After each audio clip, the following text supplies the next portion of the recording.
I had to do it over again, I would obviously do it differently, but I'm not going to make any excuses. It was a mistake, and I take responsibility for that. No, you don't. You don't fucking take responsibility. That was more than a mistake. That's why we're mad. That was done purposely. Okay, that was not a mistake. That was done purposely.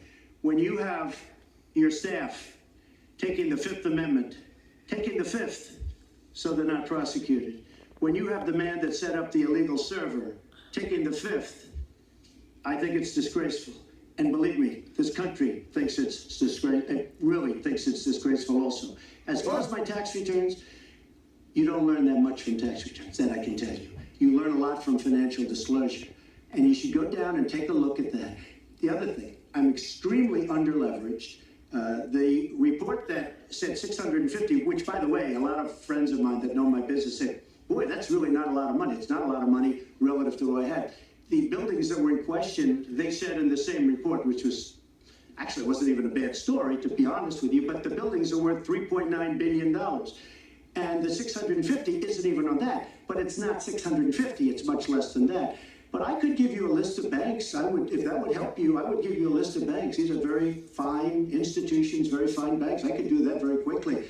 I am very underleveraged. I have a great company. I have a tremendous income. And the reason I say that is not in a braggadocious way. It's because it's about time that this country had somebody running it that has an idea about money. When we have $20 trillion in debt, and our country's a mess. You know, it's one thing to have 20 trillion in debt and our roads are good and our bridges are good and everything's in great shape. Our airports are like from a third world country. You land at LaGuardia, you land at Kennedy, you land at LAX, you land at Newark, and you come in from Dubai and Qatar and you see these incredible, you come in from China, you see these incredible airports and you land, we become a third world country. So, the worst of all things has happened. We owe $20 trillion and we're a mess. We haven't even started.